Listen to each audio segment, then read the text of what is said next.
everyone. Welcome to Hyperspace on Dark Matter Radio Network. I'm your host, Solaris BlueRaven. I want to thank everybody for tuning in this evening, and a special thank you to webmaster and producer Keith Rowland. And my special guest this evening is Michael Jaco.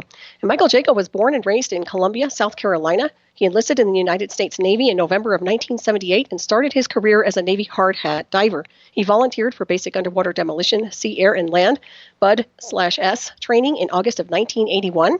He completed BUD/S training 6 months later with Class 116 in February of 1982. He served with distinction as a Navy SEAL with the following commands: Underwater Demolition Team-12, SEAL Teams 3, 4, 5, and 6, Naval Special Warfare Development Group, Naval Special Warfare Training Center, BUD/S First Phase, and Naval Special Warfare Training Center Advanced Training, where he started the Navy SEALs' first hand-to-hand program, Naval Special Warfare Unit 1, Guam, and the United States Naval Academy as a Senior Enlisted Advisor for Navy Special Warfare.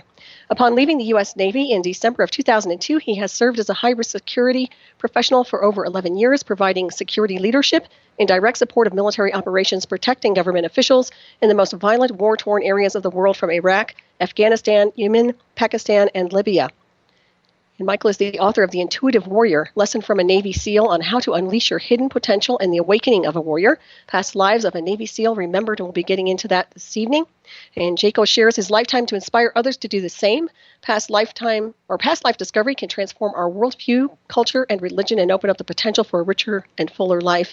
His website is michaeljaco.com. His books are available on amazon.com.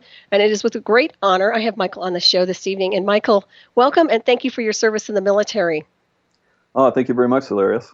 Yeah, it's wonderful to have you on. It's quite the honor. And I'll tell you what, this book is unbelievable, fascinating read. And I highly recommend it to our listeners. It's very well written. And I definitely want to get into a lot of different chapters tonight with it. So how did you get involved in this? I mean, what activated you to go into these levels of your reincarnation memories, or memories of reincarnation in general? I've had a huge interest in it since I was a little boy. I saw the movie Patton, and Patton talked about having this fantastic past life experiences, and I was like, wow, that's very intriguing. And I think it was around 7 or 8 at that time frame.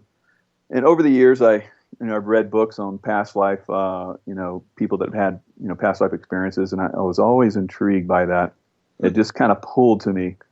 And eventually, I had this experience where I was in Gettysburg, and I'd had a fascination with the Civil War, and I had this kind of out-of-body experience while I was there. And I was above the battlefield, and I could see my body and getting shot and stuff like that. It took me several years later that I had psychics tell me that I'd been at Gettysburg, and then I eventually found a lifetime there as Louis Armistead. So yeah, once I hit that lifetime, everything started to unfold. It was pretty amazing. It's fascinating, and it sounds like you're extremely psychic to begin with, or even as a child, very, very receptive. Oh yeah, I was. It's funny. I tried to show my mom the angels that were coming to talk to me and protect me, but she kind of poo-pooed it, and then eventually I dropped it. But in the Intuitive Warrior, I talk about an experience I had with Archangel Michael, where he came and protected me when I was basically I had died. Mm-hmm. So it was kind of like I was seeing into the future. He protected me from a rocket, and then I came back. I was like, oh, I don't want to die. I feel like I'm really doing a lot for humanity right now. So boom, back in my body, and I carried forward and started doing some amazing things. Mm-hmm. I started doing remote viewing. I could actually see attacks up to a week before they happened. And I would tell the people I was working with, oh, we got to stay out of this area. And, at first they were like totally blown away by it, mm-hmm. SEALs and stuff like that, all analytical types. But eventually they started to see, there's something to this. You're actually calling this stuff, so we're going to listen to you from now on. Awesome. Yeah, so... I was going to ask you, who trained you in the remote viewing? Was that a natural gift, or was it something that you were trained in when you were a Navy SEAL? Or I went to a guy that was a tracker, survivalist type guy. It was Tom Brown. He's written mm-hmm. several books. He taught me Apache, nice. Spirituality, mm-hmm. and from that there was he actually taught remote viewing and awesome. how to see down a trail and stuff like that. So I just turned that into let's see where the attack's going to come, and I could see them up ahead in the road, and then I got to a point where I could see in time, and that led to going into past life discovery. So that's kind of roundabout way of how I got to, really deeply into past life discovery. Right. It almost sounds like a time traveling aspect, but with the remote viewing, that makes sense because you'd be accessing a timeline and then be able to participate or observe. Now, how did you know the difference between just accessing a timeline versus your incarnation? That was the interesting point. At first, I was kind of dumbfounded that I could do this. Beginning with, here I am, and Navy SEAL trained. It's very analytical. You don't really think outside that type of box. Although, when I went through Hell Week training, all of us go to a point where we're going way beyond the physical. So that there's a little bit something more to the physical reality side, and you can actually push into these zones. I'd worked with people that had done some of this stuff, and once I started to see some of this stuff on a timeline in the future, I'd have like a tension in my stomach, and I was like, okay, there's something coming. So then I would like meditate on it, and then I would see something in the future, and I knew it was that. That's when it really started to come to me, and from that point, I was like, well, why can't I just start doing this in my past lives? I'd had psychics tell me about this stuff that was in my past. How about if I just go down the timeline, meditate, go down the timeline, and see it myself? And that's when it really started to unfold for me. I started to see some of these lives. I would go back to a psychic and say, I think I might have been, and they're like, yes, you were this person. And so that really started to kick it off too. Wow, that sounds really fascinating. So it sounds to me like I'm sure trauma on some level induces cellular memory or recall from a past life, and pushing you to the limits, like you were talking about with the Navy SEALs, would actually activate that, push you into overdrive, where maybe you're becoming more multidimensional in consciousness as well. Does that sound about right? Absolutely, Solaris. That's the best way. I've never heard anybody explain it so well. Beautiful. Oh, great. Well, thank you. Yeah, very, very good. Yeah, the trauma to the cells, I believe, is something that does, actuate it. That's what's really good, I think, about the intensity of the Navy SEAL training. Of course, anyone can do that, can push themselves, and a lot of people do in different aspects, and I've met many of them. But I think that pushing beyond the limits is what really activates this stuff for people. Absolutely. Well, when you think about the Navy SEALs, now, when I was looking at your book and I'm reading through it and I'm looking at the Titanic, we're going to have to get into that, obviously. But when you became a Navy SEAL, did you go in with the idea of overcoming a fear of water? For me, no. Okay. Actually, I did actually have a near drowning experience, Mm-hmm. and it's interesting because in that near drowning experience, I had a vision of Jesus, and actually had past life with Jesus. But I saw like Jesus and a cross, and I was religious at the time, but it was far more than a religious experience. It was something that was real, and then I noticed my father, looked up and saw me out there struggling, and then ran down the pier and jumped in and got me. But that was kind of interesting. So it stayed with me for a long time, and then I started coming back to these types of experiences, traumatic experiences. This cellular memory stuff that you just brought up is very, very intriguing. Mm-hmm. Well, it sounds to me also it's kind of like a movie where you get one piece of the information and then the rest starts to flow. Was it like that, where you get little pieces of information and then all of a sudden it would just become like a movie? Yeah, I would have these ideas throughout time. I had these ideas. For me, I had this very strong feeling that I had been an English king, and here I am. I'm just a poor boy from the South. Who am I to have been a king? But the thought just stayed with me, Mm-hmm. and throughout time, I could see myself, standing on castle walls and stuff like this. And I thought, oh, this just must be my imagination. Well, I ended up having this experience, and this was just a few years ago, just before I released the book, and this is when information really started to flow out for me. We have these traumatic past life experiences that kind of lock our memories, and this is one of the things that we have problems with as far as remembering our past lives. Mm-hmm. I was Richard III, and Richard III was kind of like demonized in history. Shakespeare wrote a play, which is an excellent play, but I think he was kind of like paid by the Tudors to make the former regime look bad, Mm-hmm. and that's really what happened. There's a Richard III society that's come up with this. So anyway, I'm in actually Libya, and doing a security contract there.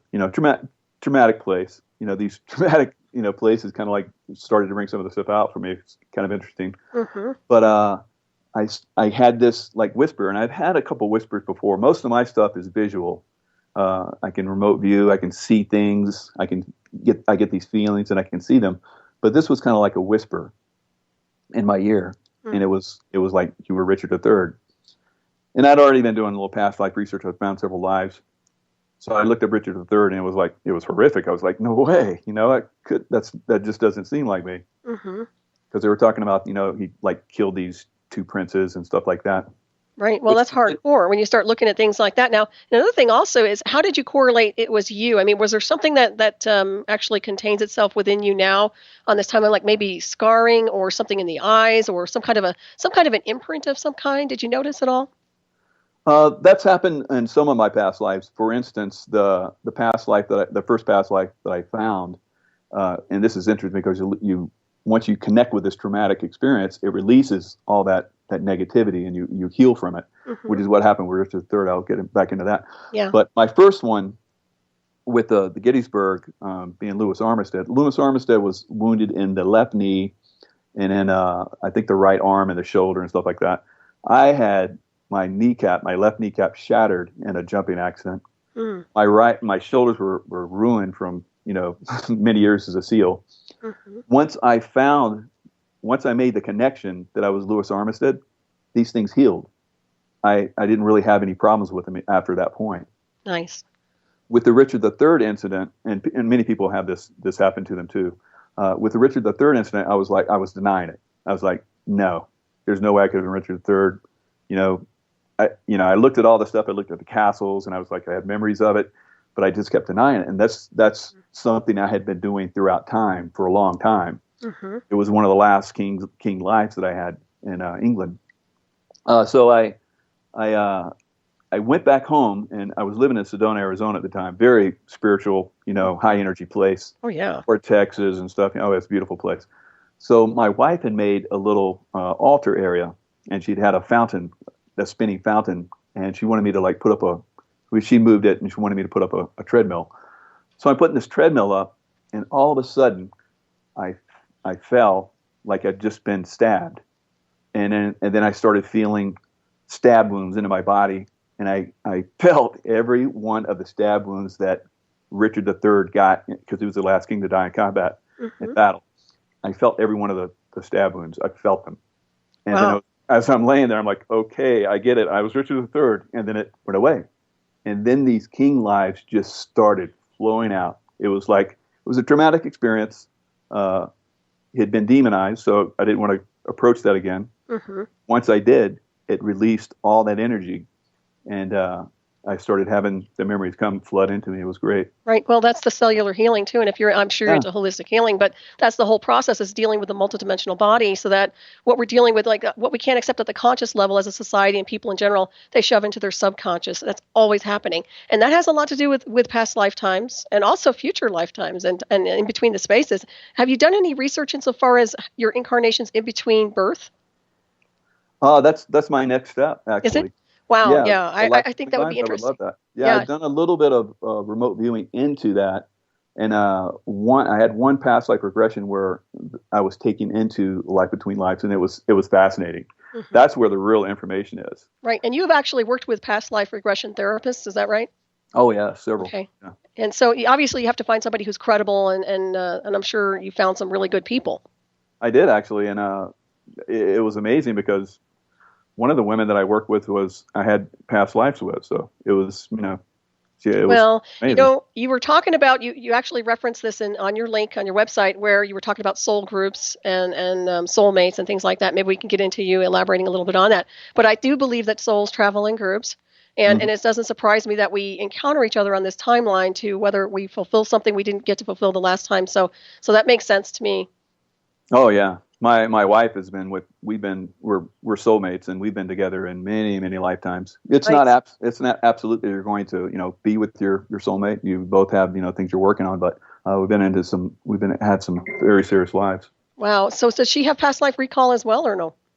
Oh yeah, she's starting to pull up her past lives as well. Oh, that's fascinating. It really is. Yeah, and you go into a lot of depth in your book insofar as, the descriptions you give now, how much of this is real the historical research versus your own running the energy for that timeline?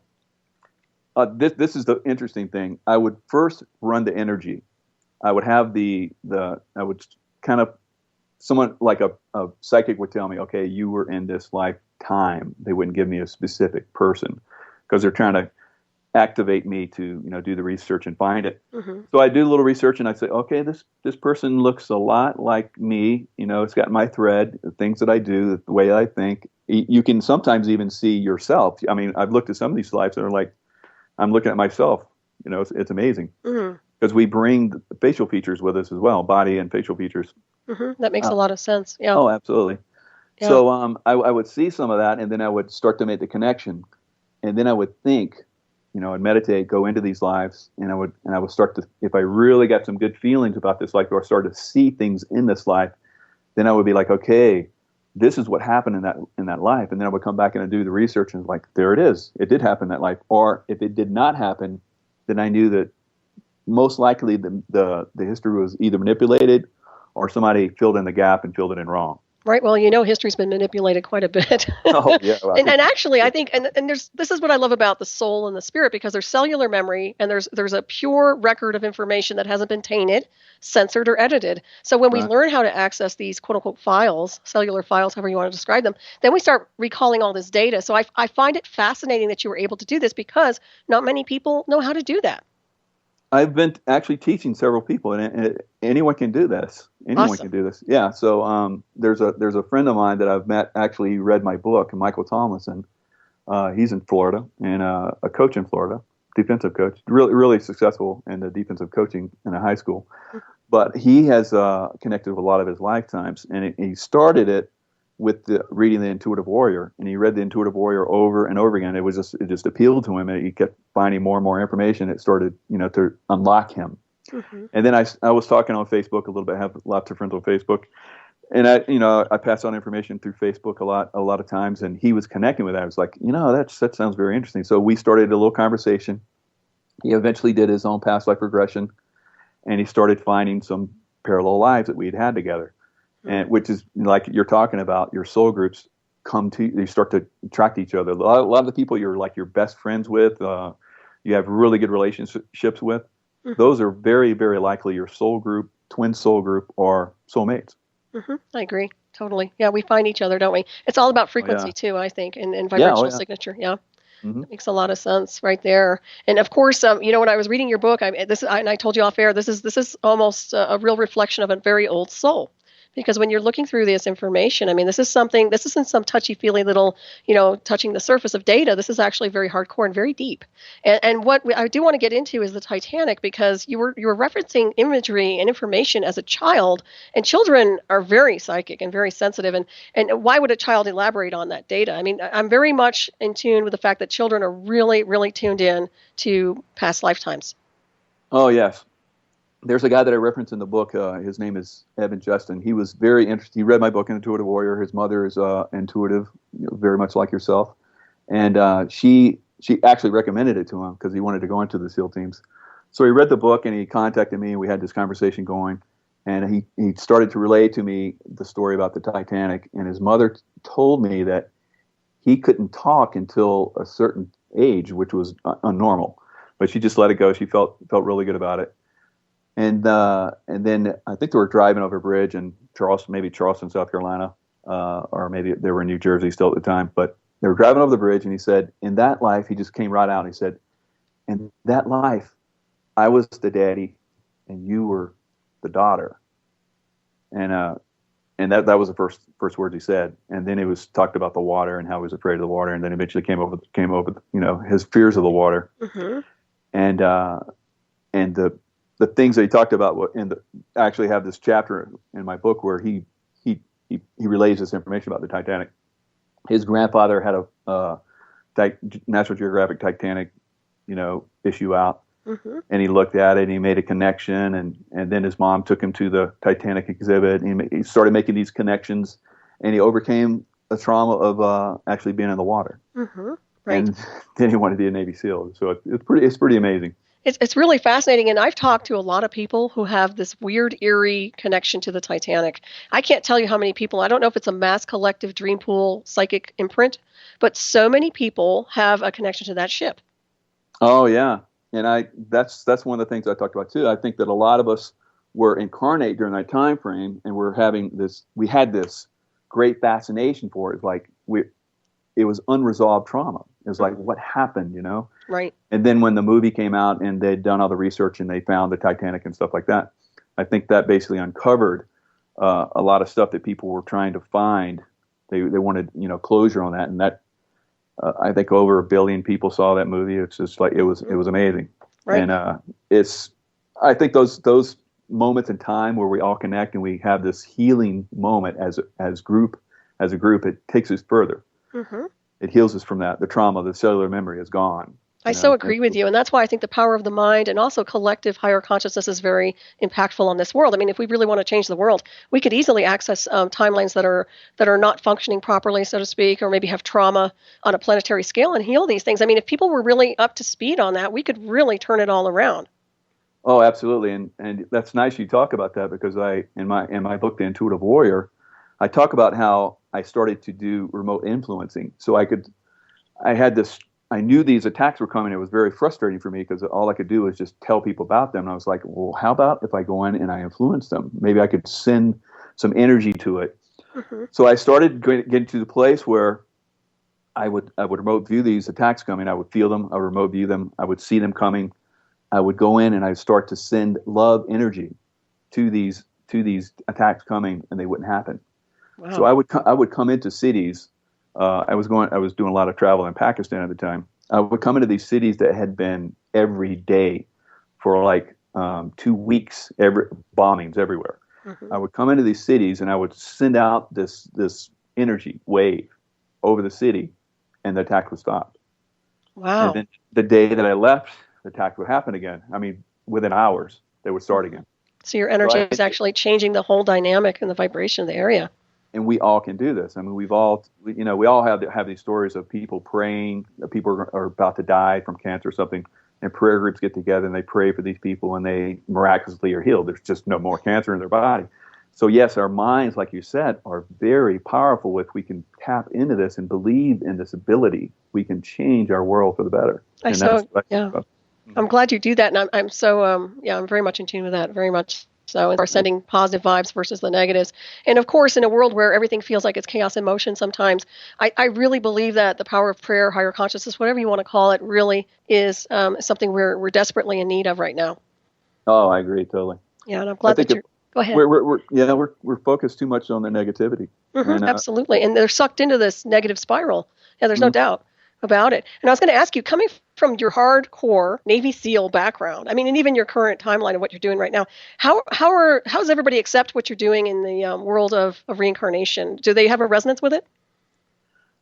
There's quite a few, actually. I'm very surprised. Because you're so logical and rational on one level, and then you have to go into this world where people get like, oh, you were this and this and this, and of course the skeptics come in and all that garbage. So. Right, and I think I've been very fortunate to be around people that are very familiar with things that are out of the ordinary. Right. Because the Navy Special Forces people, we really push ourselves, like we talked about, beyond the limits. So we understand there's something else more out there. And if you can get to the point, and most of us do, because we have to think outside the box to accomplish some of the missions, so the impossible missions that we're tasked to do, we understand that there are impossible things out there and some amazing things. And if we just open our mind to them, we can expand ourselves. Right. And that's what I think reincarnation affords for us. The ability to expand. Yeah. And it does sound like, obviously, your area, they're very much into the multidimensional states of consciousness, remote viewing, remote influence, right? Oh, yeah. Yeah, so there's a lot of people get into it, and I've been training a lot of people over the years. People who are open to it. Yeah, I have actually really well with it. I can't imagine how they would not have it incorporated into that whole area. Now, do they weaponize now? This is maybe a sensitive question, but have you noticed weaponization of psychic energy or the paranormal through technological advancement? There is some of that, but there's a limit to that. And one of the things I talk about in the first chapter of my book, I was King Yudhishthira in the epic Indian epic Mahabharata. Mm-hmm. And in that, I had kind of like we've been talking about. I went into that lifetime and I saw that I was flying the Vimanas. Now the Vimanas at that time were, and still are, they're still around, and there's been people that have been talking about it, the white hats, the people that disclose the things that are going on behind the scenes. These kind of like a Terminator, the Terminator series movies. They had this liquid metal that could shape. The Vimana is like that in that time frame, and still today the Vimanas are still flying. So there's a point where this conscious energy is in these vehicles, in these metallic structures. It's actual conscious energy, and it will not fly if you don't have the right mindset. Right. So if you're a negative type, it won't do anything. Excellent. So yeah. That's fascinating, because once again you're getting into more of a symbiotic connection to these ships. Right. Would you say? And that's also based on higher consciousness. Now, there's a lot of talk about the black operations, and not your group, but insofar as Black Space Program. And I'm wondering to you, are you familiar with remote piloting craft besides doing the Vimanas? Oh, yes. Okay. Yeah. And I mean, obviously, if you can't talk about anything, that's fine. But I just had to ask, because I believe that that's a real big plus if we use that technology with wisdom and enlightenment. I agree with you. And there are people that are doing that. Excellent. They're shifting that energy for positive purposes. And a lot of people are coming out of the woodwork, and the truth movement is just going crazy. I think people are starting to see it, and I think we're going to shift majorly. Okay. The shift is already here, but more people are going to start to see it, as the days go by. I agree. I think the bottom line is we want to do good with what we have access to, and whatever it is, whether it's technology or whatever, we want to do it at the highest level of consciousness and for the highest good, and not for destructive. I mean, I understand combat. Don't get me wrong, but I'd like to see it more of a way to really make this world a wonderful place. Oh yeah. And I think the negative groups that have been controlling a lot of the stuff, the combats that we've been seeing for over the years, they're slowly being pushed out of the way. So I agree. I really think we're going to have a war-free world here very soon, and people are going to be pretty shocked how quickly it happens. But it's unfolding. I agree with you on that one. Have you done any looking into Al Bielek, the late Al Bielek, and some of his predictions with his timeline assessments? No, that sounds fascinating. I'll have to talk to you about it off air. I mean, it would take up some time. But yeah, I mean, because a lot of what he talked about when he was looking at these timelines, supposedly time traveling and the illusion of time, literally is like right now, I'm looking at it, it's really paralleling a future that I think is highly possible. But once again, I think it depends on the state of mind and everybody's consciousness. And we can go either way, but I like the idea that you understand that we're going to a direction which is more positive. And as I mentioned earlier, we desperately need that shift. So, and I'm really happy you're here on this timeline. I mean, obviously, badass is on your resume somewhere. And although I didn't read it, I know it's in there. So I'm really, really glad that you're here. And thank you once again for all you've done, because I know that's a rough position in military. So, yeah, that's awesome what you've been up to and where you're at. And actually, the fact that you're so spiritually balanced is really nice. Yeah, it's been an interesting ride. I really do feel like I've been blessed to have been involved with some really incredible people. The SEAL teams were very good to me. I can't imagine a better group of people to have been around. Definitely impelled me to be able to do a lot of the stuff that I'm doing now. I can look back on past lives, and I can see the path that I've taken, and I can see why I would go into come from the dregs, be a poor boy, and then work my way up to the top in the Navy SEAL team. So it was really a good experience. I'm translating that into this work now, and it's been very fascinating, and it's been extremely well received. It's slow. I'd love for it to be everybody to get it, but of course that's going to take time. Well, you know what? I mean, I think people are going to get it big time. I do. And I was reading it, and I'm very picky about books, let me tell you. And I love your book, big time. Oh, that's I think it's fascinating, and it's well written. I mean, it's awesome the way you've put it all together. So I applaud you for that, and I hope it sells big time. It's great. It's a great gift for anybody too, especially people coming from military, because then they go into these aspects of they go through so much on a traumatic level, and then all of a sudden there's these other lifetimes that mean something. I mean, every lifetime you've had symbolism behind it. And I'm also wondering how many of those skills and abilities were integrated into your Navy SEAL training. So obviously they were activated somehow during your training, or was that before your training as a warrior? Yeah, definitely during the Navy SEAL training they were activated, but we don't just show up and have these skills, as I'm finding out. You just, if you haven't had any kind of military background, you don't become a Navy SEAL and go to the very top. Right. you've had to have these, and I've seen Spartan warriors, and you name it, the best warriors that have ever been. I've seen them. I can see people now, and for who they are and who they've been. And a lot of Spartan warriors. I had several Spartan lifetimes. I talk about in the book as well. Yeah, I noticed that. But the thing that was really fascinating is we hear about the Jedi warriors from in Egypt. We actually did that. I was with a group where we were Jedi warriors. It was called the Jedi temple. There was like a pillar, and it symbolized the chakras of the body and the 7 chakras. And we had ceremonies that we went through. I have a really good description in one of the chapters in the book where we went through this ceremony to prepare ourselves to handle the ark energy. Now, when Moses left Egypt, he took one of the arks with him. There were several arks, actually. And the ark I'm talking about is the Ark of the Covenant. It was a very powerful device. It was a radiological device. The ark now is in Ethiopia. Everyone that actually is involved with it, has radiological poisoning. The priests that are watching it become blind. At one time, when the Philistines captured the ark, there's a story in the Bible where they captured the ark from the Israelites in a battle, and they opened it, and plagues and all this radiological poisoning, everything that's indicative of radiological poisoning happened to them. So they sealed it back up and gave it back to the Israelis to take this thing back. But they would take it into battle, and the last person to use it was Solomon. And Solomon had Queen Sheba that he had as one of his affairs, mistresses, whatever, one of his wives. And one of their son together got the ark and took it to Ethiopia, where it is today. So, but that's anyone can utilize that energy in their consciousness, really. Right. All that was a consciousness extension device. Right. And it was used by Joshua. Joshua was an incarnation of Jesus in a lifetime. I taught Joshua, and he actually used it to bring down the walls of Jericho.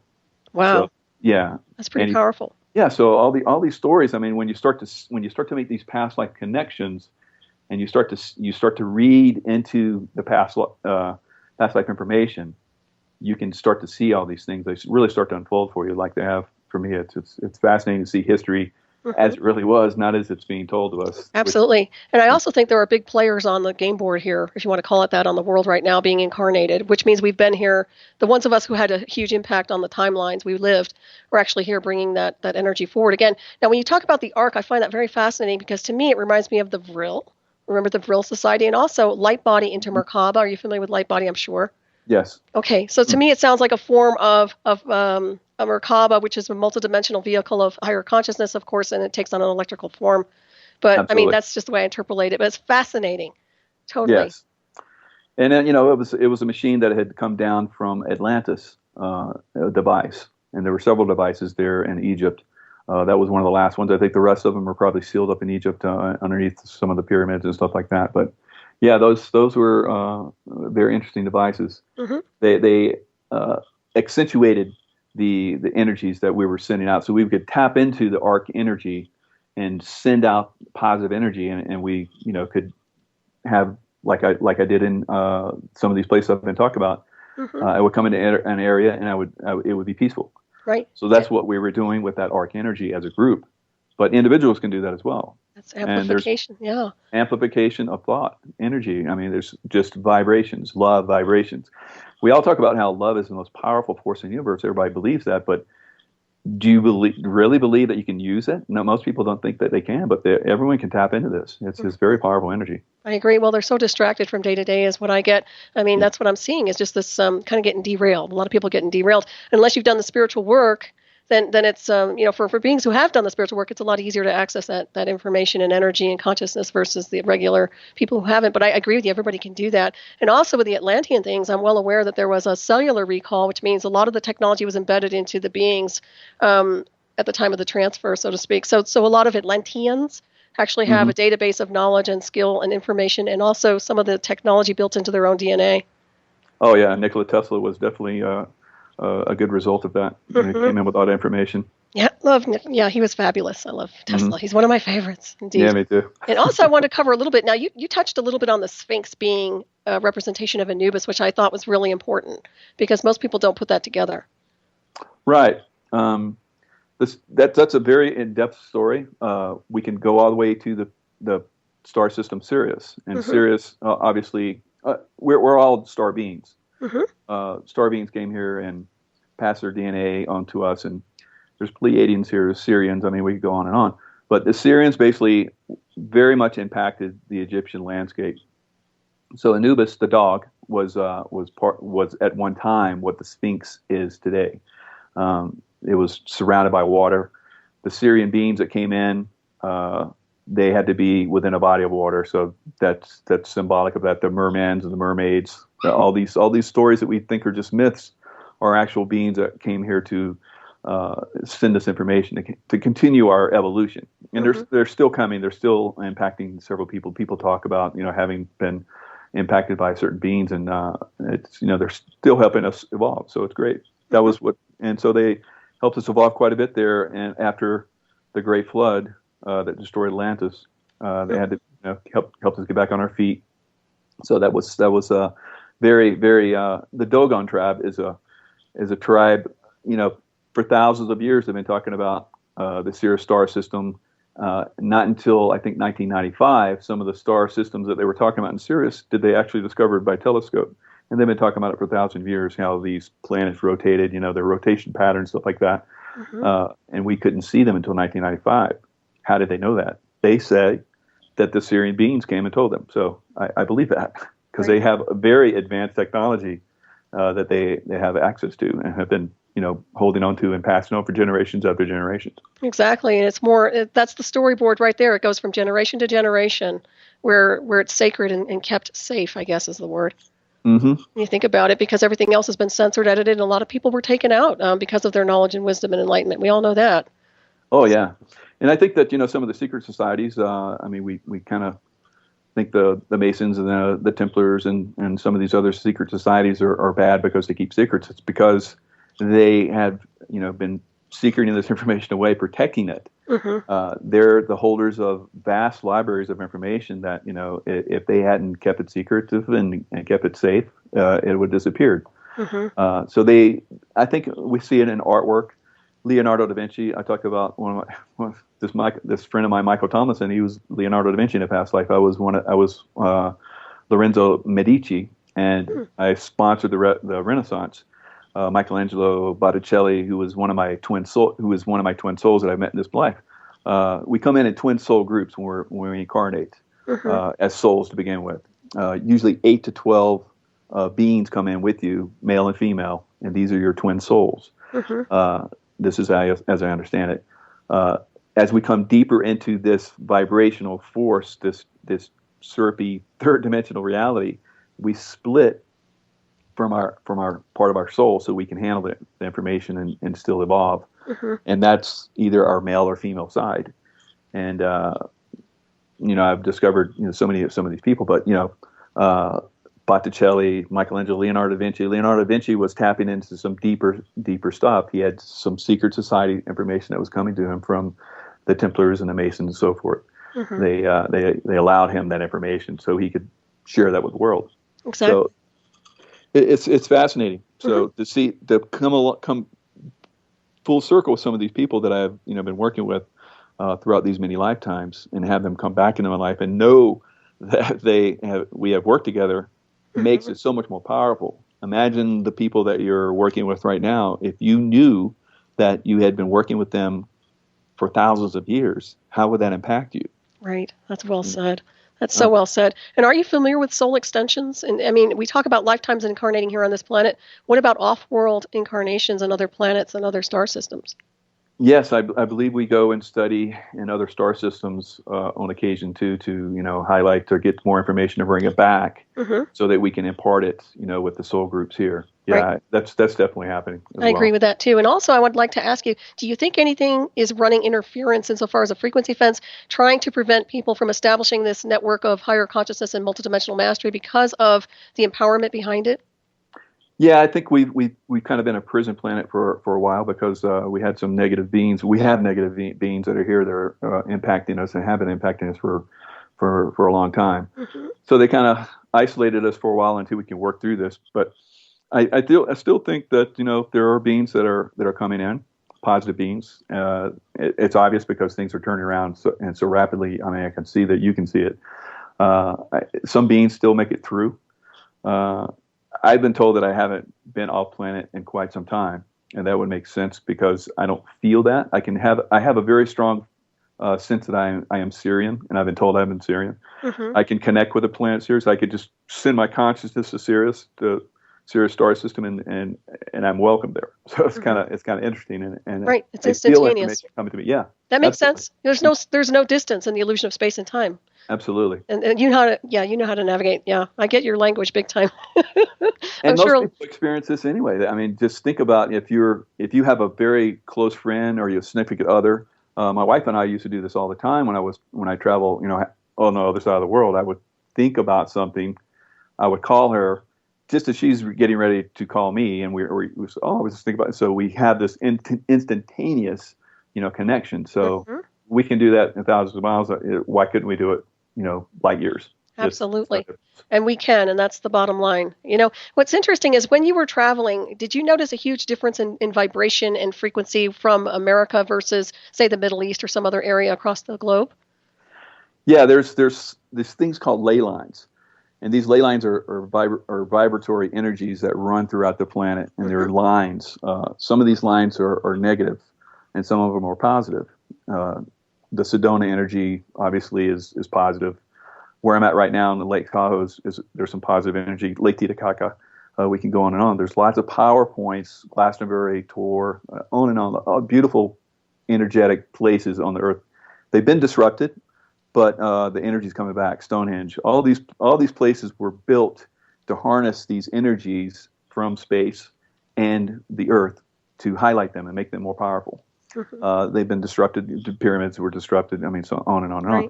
So these ley lines, Middle East, the energy there is very heavy, very negative. Right. Yeah. We can actually, I can go on a ley line and go down a ley line and see what's going on a ley line. And a lot of the major, like Baghdad, Islamabad, I mean, all of these major spots, Jerusalem, all these major spots are on a ley line.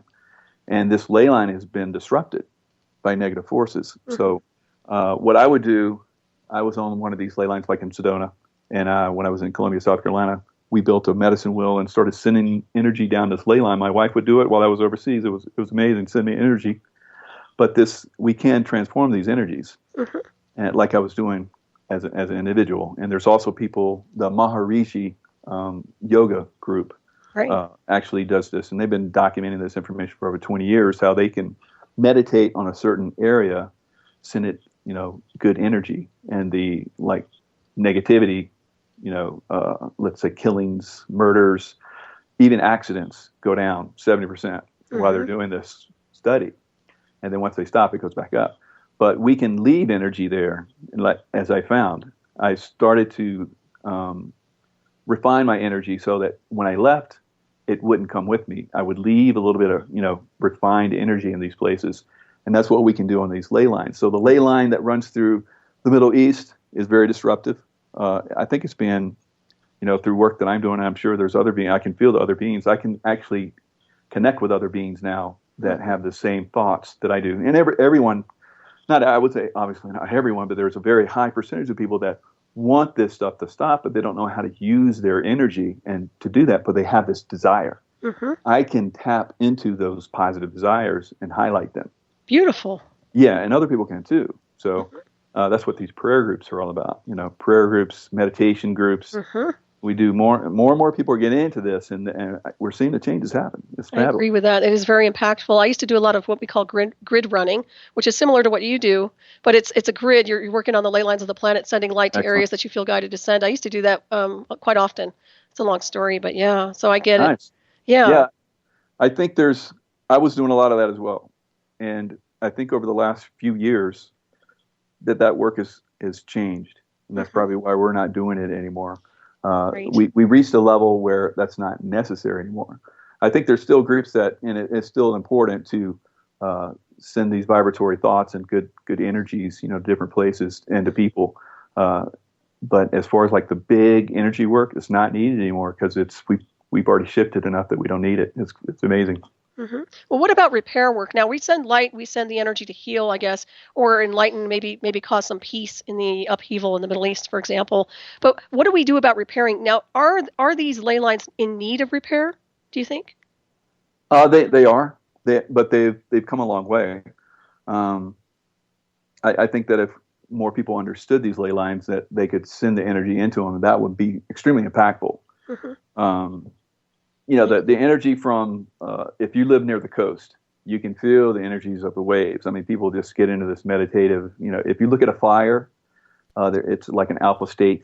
That's why people stare at a fire and kind of go into this meditative state. Mm-hmm. Same thing with being around the ocean, being in the mountains, being in the wilderness.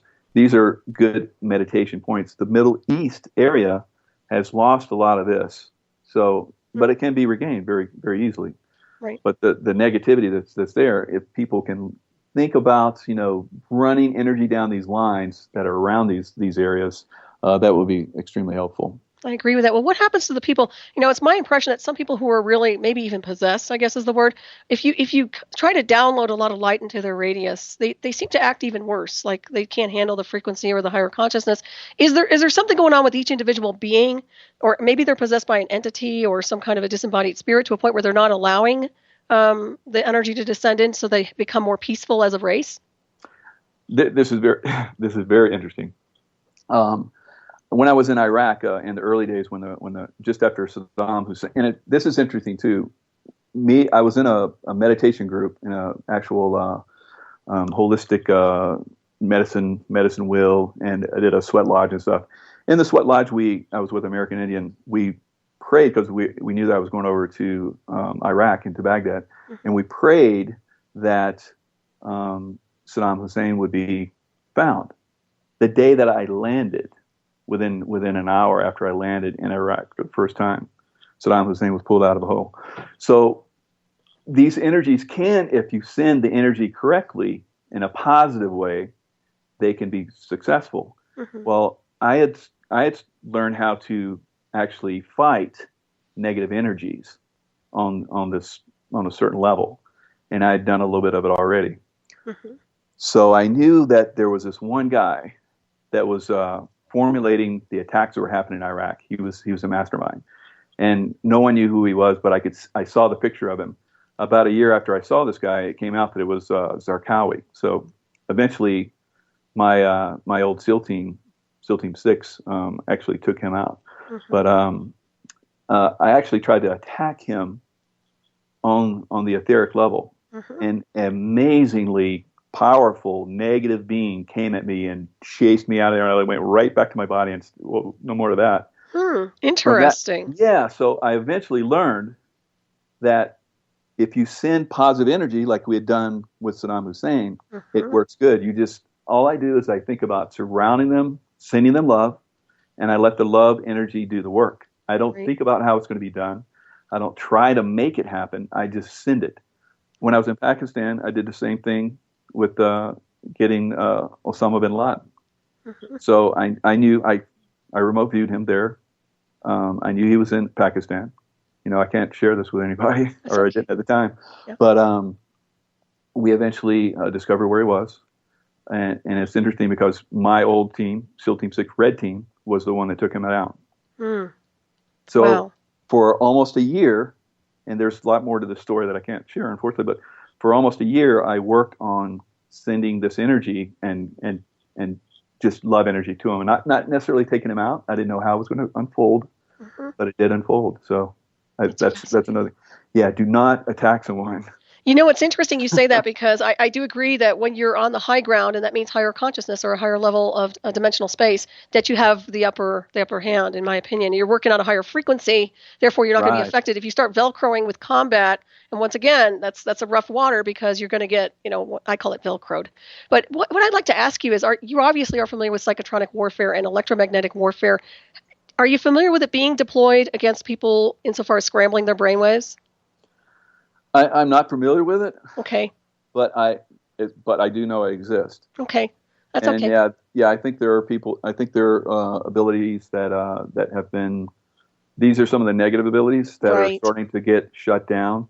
Oh, good. I'd like to hear Yeah, that. Yeah. yeah, they are being shut down, but they're still being used. Yeah, I agree with you on that. Well, to me, it's that's a remote assassin program in the worst way because, for example, if you were doing, say, etheric work on this, trying to affect this being, whatever it is, and then something hits you with the psychotronics or electromagnetic warfare because they have a lock on your electromagnetic field with the technology, that can be really harsh. And to me, I believe in consciousness, and I don't believe anything should be tortured. So I have a real hard time with that. But I also respect the military and obviously respect what you guys do. But there's a real thin line there, isn't there? There is a real thin line. I've been in combat where I have taken prisoners. I've treated them well. The group that I was with, we treated them well. They actually responded to us because we treated them well, and they gave us the information that we needed. I don't think that torture is necessary. Mm-hmm. I think that torture puts us into that same category. It's kind of like the same thing I was just talking about on the etheric level. Mm-hmm. When we start to attack something negative in a negative way, it comes back to us. If we send out positive energy in a positive way, I mean, this is going to be hard for those people that are, hardcore fighters, and I've ran into this, but if you can grasp this, if you send something positive out, it comes back to you tenfold. Yep, I agree. If you send something out negative, it comes back to you tenfold. There is a karmic cycle in everything. I mean, every great master throughout time and I've been with all these great masters throughout time, which is interesting, but they've all talked about how this karmic response comes back. Mm-hmm. As you give, so you shall receive. Absolutely. I mean, so we have to be careful with this. Mm-hmm. And as a nation, if we're doing negative things because we think it's what we need to do to accomplish our goals, why did we begin this goal to begin with? Mm-hmm. To take out negative beings. Right. So we're going to be more negative than they are. That doesn't make sense. We can't do that because Mm-hmm. it comes back to us. I totally agree with you. Yeah, it's a bad karma, without a doubt. Now, being a spiritual warrior, I guess you could call it. Now, how do you know when to defend yourself? Okay, so we send the light, we send the healing, but when do you know that you have to do something to defend your life force? I talk about that in my intuitive warrior too. There was one time where I was going down a highway. Normally, what I would do is I would remote view to make sure there was nothing on the highway, and we'd been just up and down this highway for weeks after weeks, and I was just exhausted, and I didn't do my usual remote view. And as we're heading out onto the highway, Qadisha Highway in Iraq, which was a lot of my friends died on this highway. Amazing number of attacks. It was just like a few miles long, but the military could not control this highway. It was amazing. So we're on this, and we just pulled right onto this highway, and I'm like, oh no, I didn't do the remote view, and I could feel right away that we're about to get hit. Mm. And I was like, and this was right after I had the Archangel Michael experience where he actually looked at me, and I felt the love energy coming to me, but I didn't know why at the time. Mm-hmm. Well, from that point on, at that moment, I had this incredible thought: send out the thought of love, as if every cell in your body was sending it out.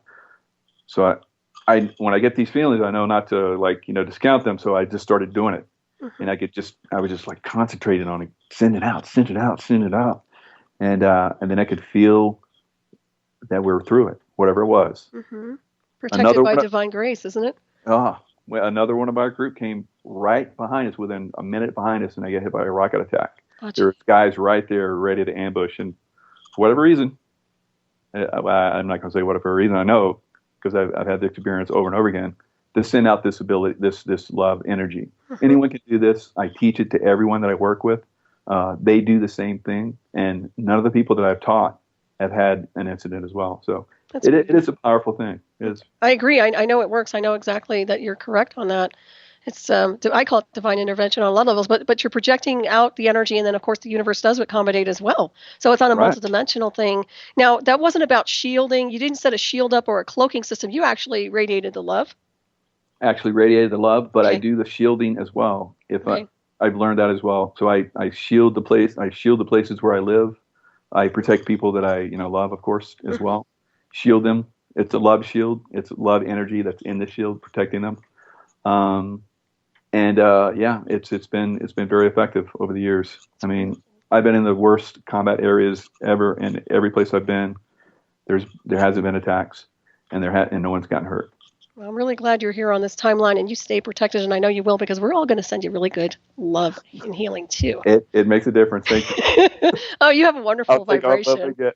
I totally plugged into your energy when I was reading your book. I was like, oh, I love this guy. He's wonderful. So yeah, I'm really, really, it's really an honor to have you on tonight. Let's say, what's interesting is how did you learn all this? How did you learn?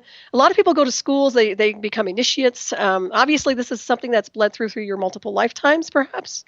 Oh, absolutely. Yeah, Okay. I can.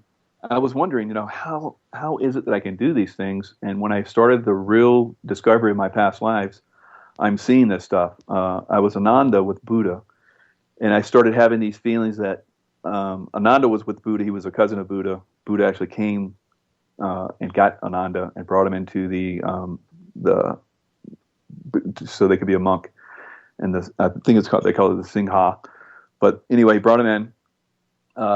They stay there for. You stay there for several years, and then eventually Buddha was like, "I need an assistant, someone who's going to, be there with me, help me out, do the paperwork, that kind of stuff."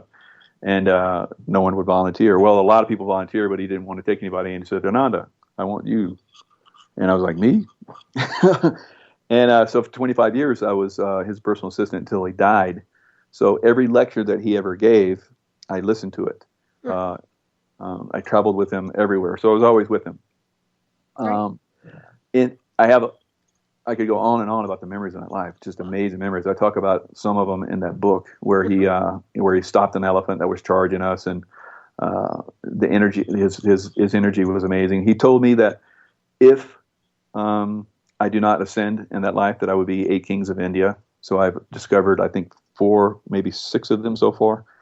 There's a couple, 2 or 3 more to find, but Fascinating. It is fascinating because this is one of the things I learned from him was to send out this energy to protect him because he was always under attack, psychic attack, and I learned how to protect him on a certain level. But everyone in the Sangha was basically advancing, and I was not able to advance because I was staying at a certain level to protect him. And once he passed on, then I started making my spiritual ascension possible. Oh, wow, that's fascinating. That's really incredible. I brought that information forward into this life. Of course, the Egyptian life that I talked about, where I was a Jedi Knight. Mm-hmm. So all these different lifetimes, keep coming through. Mm-hmm. So with Buddha, after Buddha died, the religion could have died with him, the information. But in another life as Ashoka the Great, I came in, conquered most of India, and then spread Buddhism. Wow. So Buddhism took hold and it took off. I did the same thing with Jesus. After Jesus' lifetime, I came back as Constantine the Great and made Christianity part of the Roman culture. We go back to Abraham. I was with Abraham as one of the kings. It was Jesus' lifetime in Jerusalem. I actually founded Jerusalem for Melchizedek. Oh, that's my Melchizedek. Boy. Yeah, you like that? I like that guy too. But he was the incarnation Jesus, Zoroaster, and then I came back as Cyrus the Great. And this was 2 things. I helped the Jews go back to they had been conquered and were in Babylon. I conquered Babylon and sent the Jews back to Jerusalem and rebuilt the temple. Zoroaster was another incarnation of Jesus. Those are powerful. I was a king that protected him, and as Cyrus the Great, I spread Zoroastrianism. So there's this pattern of working with these masters and then coming back in a future life and bringing that information and helping it spread. Right. That's a very high-level contract, and that's like I said, that's hardcore because these are very prominent lifetimes. I mean, they're very intense and very high profile, I guess is the word. Yeah, and sometimes we take a break and become a Navy SEAL. Right. Have fun. Well, you're still high profile, though. You still have that shine about you. There's something unique about you without a doubt, and that's that multidimensional, whatever you call it. I guess you could call it an avatar to some degree because there's a lot of that in there, too. It's just, but the Buddha now, that's a state of consciousness and a band of energy like the Christ consciousness, right? Oh, absolutely. Yeah, so you're dealing with waves of energy once again. Waves of energy, exactly, like we talked about. The Christ, the lifetime with Christ was pretty impressive. Oh, yeah. Yeah. I was going to I say, was if a you're in Roman. that radius of that frequency of the Christ consciousness of the Master Christ, whatever you want to call it, then of course that would activate your DNA to a very high level. Yeah, he was part of my soul group. So we kept having these incarnations to help each other. Hmm. Um, so as Jesus, I was a Roman centurion there in Jerusalem. There's a story in the Bible where Jesus came and healed a child of the Roman centurion, but actually I was with Jesus helping to heal people. And this one child I was having a problem with because his soul was, I could feel his soul was leaving his body and it was too advanced for me. So I went and got Jesus, brought Jesus over, and he healed him. That boy became my son in that life, and that boy is my son in this life as well. Wow. So, Now, yeah. right when you were saying that, Michael, we're going to take a break real quick. We'll be right back. Everybody stay tuned. Hyperspace, Dark Matter Radio Network.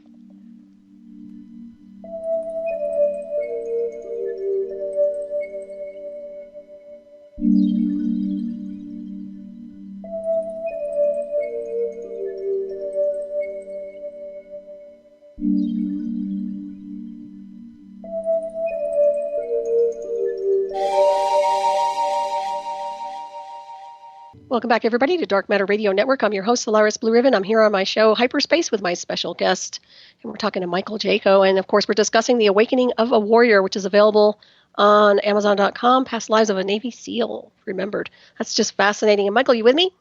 I'm with you. All right. And so we were just talking about the Master Christ.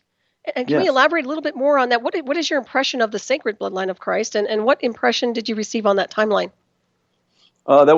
Everyone that came in contact with Christ knew that this was a very dramatic moment in history. I was a Greek Jew from a wealthy family.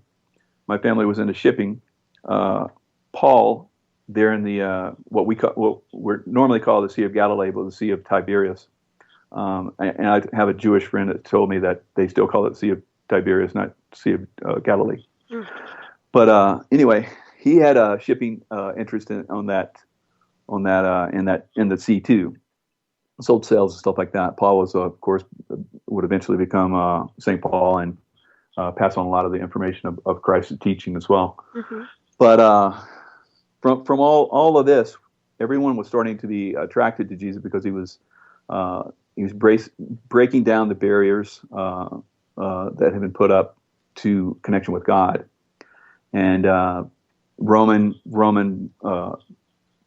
military were attracted to him. Everyone of any faith was attracted to him. Mary Magdalene, who was his wife, his soulmate, as I talk about on my website. Mm-hmm. She was with him, and between the two of them, they were great healers, like we just talked about. Mm-hmm. He came back and could bring people back from the dead. So amazing, walked on water, all the stuff that he went and learned up in Nepal. Mm-hmm. He also learned in the stuff in Egypt, went to Greece, went to England. All this information came through. Mm-hmm. So he was setting an energetic. We talk about energetics, and he was setting energetics in play that everyone could feel this. Everyone knew this. Everyone was trying to help him do this on a certain level. Of course, there was great resistance. Mm-hmm. There's always great resistance to a very positive that comes in the world. And interestingly, I was there kind of like Buddha, and I was helping protect him to a certain extent. Mm-hmm. Peter, I taught Peter how to, and a lot of the other disciples, how to use the sword to protect Jesus. Mm-hmm. And of course, we have the story where they came and got him on the took him that one night. I'm trying to remember where the place was. The garden. The garden, right? Yeah, but anyway, Gethsemane or something like that. Yeah, I don't want to pronounce it wrong. But... Yeah, exactly. I'm sorry, I probably pronounced it wrong myself. But anyway, I was not around then. I had gone back. I was being promoted to a tribune from a centurion, so I had more responsibility. Went back on kind of like a leave. I heard that there was big disruption, and I was being recalled back to Jerusalem. So I jumped on a ship, got back there as quickly as I could. They had gone into the temple and had overturned some tables, the money changers. Mm-hmm. So we know that the money changers even today are controlling the world to a certain extent, and they're evil force, and as they were back then. So he was hitting that force right on the head. They were supposed to go in and disrupt, but what was it? Barbarous, or whatever his name was. Yeah, he actually killed someone during that time. He was with that group, and so they put him in prison. The rest of them ran off and escaped. There was a big uproar. So they eventually tracked down Jesus and took him in. I talked to several people, tried to get him out of there. They were going to let him go, and I went to talk to Jesus in his cell. I have memories of all this. And I said, I can get you out of here. And he said, no, I have to do this. There's something I'm doing. And I didn't understand at the time that the crucifixion was part of his initiation into higher dimensional, awareness. Mm-hmm. And there were other people that were involved with that. Joseph of Arimathea, who was his uncle, who was the richest man in the world, had shipping interests as well. So these shipping interests come again. So anyway, he goes through the initiation, basically leaves his body, goes to the other side, and comes back and reformulates his body. Mm-hmm. And we all know the story about all that. Right. Well, I call it the transfiguration of the atom, but you know what it reminds me of? Right. When I think about the Christ consciousness, it always reminds me of the ancient pyramids and the initiations in the pyramids, where it's about transfiguration from levels of light body into Merkaba, once again, into the vehicle of light, until you're phase shifting and ascending with your body to the next level. Absolutely. And that's what he did, and he came back to demonstrate that. Mm-hmm. So that's the big story. It wasn't the crucifixion, dying for our sins type thing. Right. It was the actual coming back, mm-hmm. from the other side and reconfiguring his body. That was the big master thing that he did that has been shoved to the wayside. Totally. Well, that's the mystical alchemy that everybody's been, not everybody, but that went into the underground, of course, in the ancient mystery schools. But Absolutely. Yeah, I mean, that's what I totally resonate with. And I know most people who are up to speed on that. It's all about DNA activation and frequency. And once again, we're dealing with a frequency. I don't call it a frequency war per se, but we are dealing with frequency and consciousness on this planet. And I think once people understand how to navigate that through mind, body, spirit, and consciousness, then we'll be fine. Absolutely. And that's what he was doing. He was putting that vibrational energy into the earth plane, mm-hmm. Right. Into this. And so we are actually benefiting. So in a way, when they say he died for our sins, in a way he did, but not as, we're all sinners, mm-hmm. that, he's atoning for us. Raising the vibration of consciousness, perhaps, or maybe even the DNA. He raised the vibrational consciousness, and that in turn impacted our DNA. Yes, right. And do you think there are different species here? Like some are more evolved, obviously, than others. When I look across the board here on the planet, now some of us are more star people oriented, star beings, I guess you could call us, off-worlders, mm-hmm. and then there are many who are not. Do you ever see that? I do see that, and that when I had the initiation with Zarqawi and the incredibly nasty being that came at me. It showed me that there's these beings that are incarnating into some bodies and actually jump into bodies like Zakari. Mm-hmm. He was being masterminded by negative beings. Mm-hmm. Osama bin Laden was being masterminded. I mean, the list goes on and on. Hitler, Right. Do you think they're archons? What do you think they are? What species? Do you have any idea? I'm not sure. That's okay. I haven't gone into that, but yeah, I understand the archons. I've heard a lot of talk about it. I've read a little bit about that, and I find that very possible, very highly likely. Well, to me, it's like entity possession. That's the only way I can describe mm-hmm. it. And what it means to me is that there's a disconnect from universal consciousness, which means there's no connection there. Now, whether the DNA has been severed from connecting or they chose not to through their activities, I'm not sure. But that's what I've noticed. Yes, I agree with that. I think that we say everything is of God, and it is. Mm-hmm. I mean, that's just part of God, the experience that we're having here in this dimension. Mm-hmm. We chose to vibrate down to this dimension and experience this. There's some of us that are a little bit more evolved and see a bigger picture and try and help up our fellow man to evolve to a certain level, so that these negative entities no longer have a play. Right. And we're definitely we're evolving to that point, mm-hmm. but there's still some work to be done. Right. Well, I think the planet's ascending with or without mankind stepping up. I mean, that's the bottom line. That's my own impression of it. But I also know that there are many of us here who are advanced in what I would call consciousness with no ego. I say this, but literally anchoring more higher consciousness onto the world. And I'd like to see everybody get up to speed, on a DNA level, but I'm not sure if they're going to make it or not. Some of these entities, I don't know if they are even capable of ascending, to be honest with you. or want to. No, I Right. agree with you. Yeah, I mean, And there's they just won't come along for the ride. right. Well, gee, yeah, hitchers, right?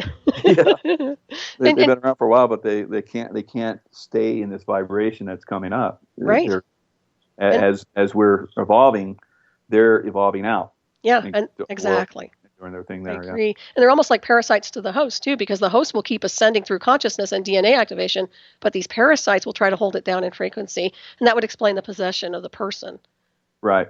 It's really And interesting. people, I think that have these parasitic type beings that come in and inhabit them, believe that it's for the better. I mean, and there are positive bacteria that are in our bodies and stuff like that, but these beings are fooling people. I mean, we've had experiences of the masters, like Jesus was a great example, casting off demons and stuff like that. So they're there, and there's a lot of people that think that if they're very, very, very positive, that they won't affect them, but that's not always the case. No, I'll have to talk to you about where I've been, but oh, it's been a ride, let me tell you. But yeah, no matter how much positive energy you emanate, sometimes there's a way to get in, unfortunately. Oh, yeah. But yeah, I'm a firm believer in everybody getting up to speed and on a higher level and more love-based level, without a doubt. And I hope that happens. Yeah, I see a lot of conflict here in America. There's this pettiness. Everybody's in an emotional state, where they're just a rageaholic almost. And of course, I think we need a lot of light shed onto America right now with all the stuff that's happening. Yeah, I agree with you completely. There's obviously these entities that desire that to happen, and they're impacting us, through the media, through different avenues, through school systems, through even some religions, Right. are impacting us in negative ways. Right. Religions were never meant to be, in control of our lives. They were supposed to be. These masters came in, like for Jesus, for instance, we're talking about him. He was never a Christian. Exactly. Thank you. So yes, thank you. Yeah, thank you for letting me share that. Oh yeah, no, I agree with you 100%. I say it all the time. Yeah, exactly. So my Jewish friends say that too. But there are a lot of people that understand that, but get trapped in that craziness that a lot of these people, preachers and stuff like that. And I'm pointing at Christians right now, but I see it really bad in Islam. Islam is God, they're so dangerous insofar as being so evil. And I mean, I don't want to bash bad, but I will say the stuff they do to women and children is inexcusable. Yeah. I mean, well, I've been in those cultures for quite some time.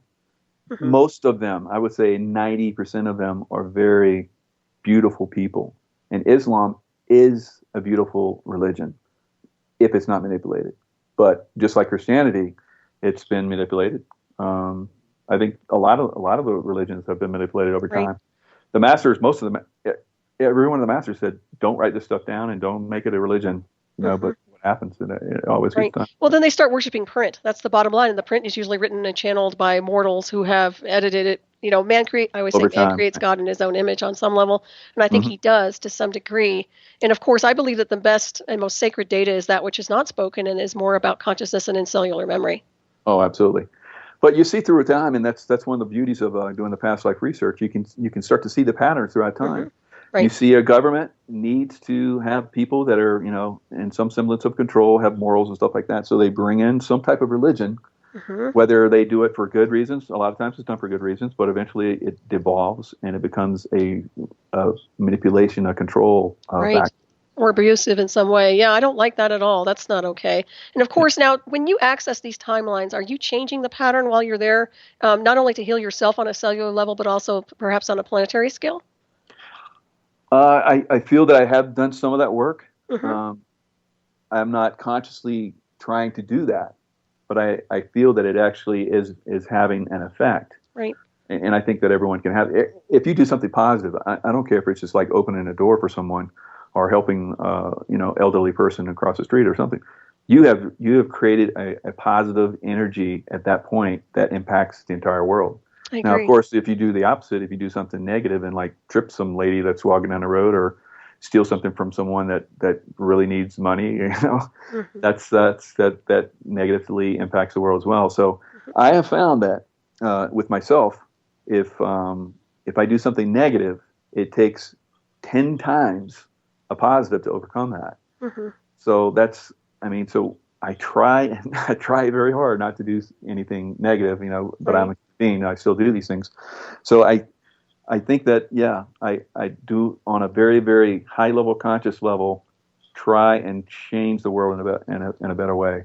I agree. I know where negative things are Mm-hmm. in America, and Uh-huh. I send, just like I did with Saddam Hussein and with Osama bin Laden, I send positive love energy to those places that I know that are negative, and I feel that they're being impacted by that. So. Right. Well, that does make a sense. That'll move some energy or it makes sense rather. It'll move some energy. Now, do you take, obviously, with your military background, you must have taken a neutral stance insofar as being able to defend yourself. I mean, obviously, potentially taking lives and this and that. So it's you can't send love to your enemy in the illusion of the battlefield. So how does that work out karmically for you?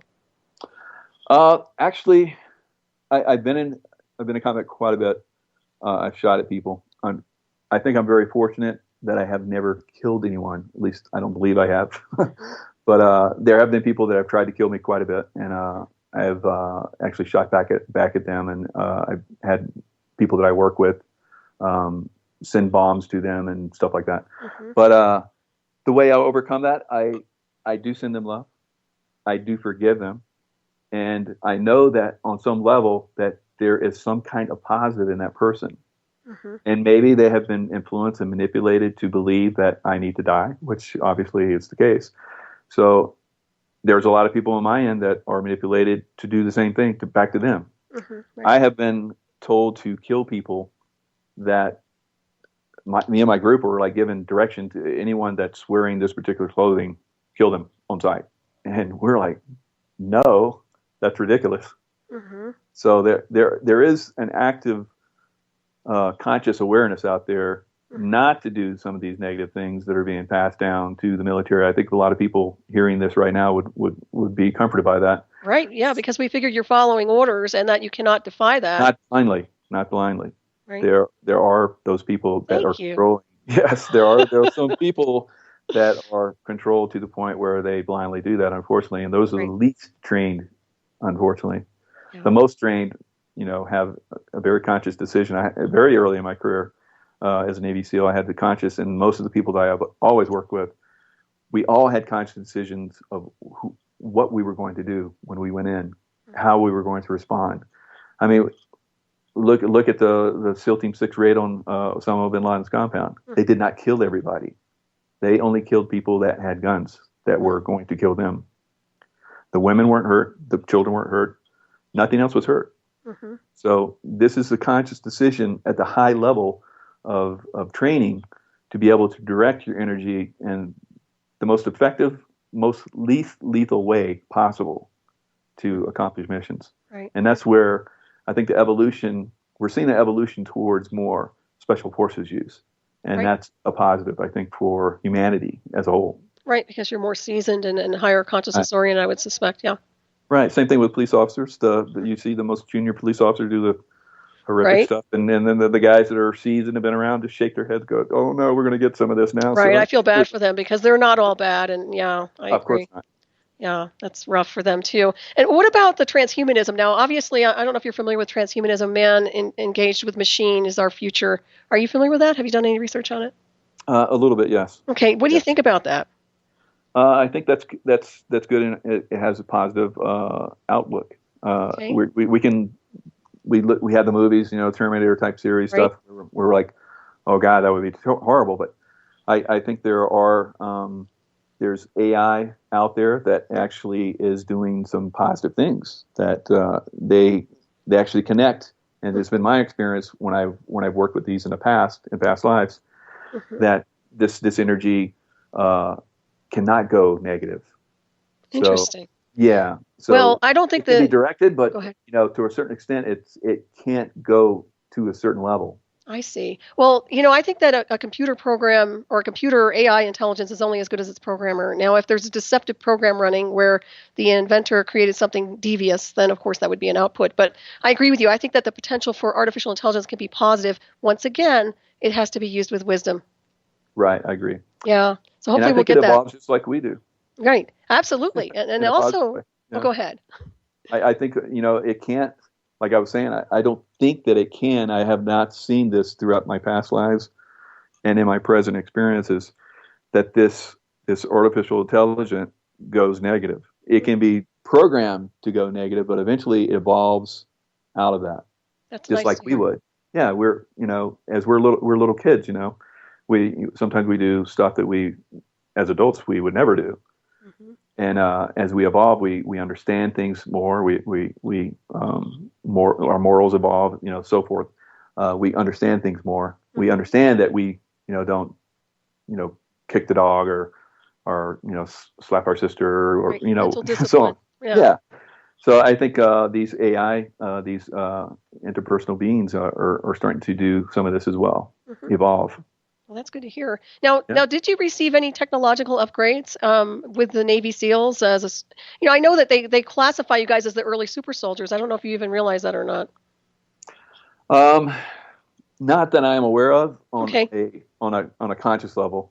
Hmm. And I've talked to many people over the years that have memories of being upgraded, and some of the things that I've done have been pretty amazing to me. Some of my dream time, I see that I have been super soldier, Hmm. so it is Yeah. possible. Now my memory could have been wiped out, and I don't know. So I do think there some of the guys I've worked with over time have been because they've gone away and they've come back different. Well, is it a positive different, or how does it change? It's an amazing difference positively. Wow, Oh yeah, that's wonderful it's then. it is. I mean, it's just like I was a bodybuilder, and when I learned how to uh, do the competition correctly, how to take supplements correctly, I developed my body, to do this bodybuilding contest. Hmm. I think it's the same thing with a lot of this stuff. Right. There's some high tech information that can be utilized on a probably on certain levels. People wouldn't allow it, wouldn't want it, but it's being done unfortunately, whether they like it or not. So Right. Yeah. Well, like I said, when it's used with wisdom and discernment, and obviously with a higher potential versus abuse and all the negative things associated, I think it's it can be used with positive oh yes, effects definitely, absolutely. without a doubt. Yeah. And so you said you were teaching. So how do you teach and where do you teach? I'm teaching on and off. Currently not teaching, but I teach like when I've been overseas. I teach guys that are interested. I had a school for several years where I was teaching a lot of these skills. I would like to do more of this. Currently, I'm not capable of doing it, but in the future, I'd like to do it. I like to work with disabled vets, Nice. PTSD type Oh yeah, they vets. need that. 22 soldiers every day are committing suicide. So it's very traumatic. The stuff that the military is goes through. Right. I think a lot of that has to do with the medication they're given too, don't you? Oh, I absolutely. mean, that's what they need to get off all that garbage and just deal with Yeah. a more holistic. I don't want to say. I mean, it might be a long passage, but something more holistic and consciousness oriented to heal. Yeah, there's actually a Navy SEAL that had undergone a lot of this psychotropic drugs. He Hmm. came back. He was having some sleep issues, so they gave him these drugs, and he just went down this dark road. He said with it, and eventually, through his own incredible discipline, fortunately, as a Navy SEAL, he learned that he was able to get off these drugs and got onto a hormonal type of natural medication, which he is promoting now, and Mm, it's fantastic. that's awesome. That's really Yeah. nice to hear.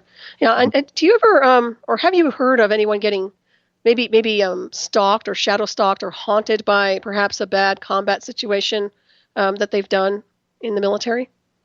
Yeah, I've come across a lot of guys over You have. time. How do they Yeah, and deal with that? um, it's pretty tough.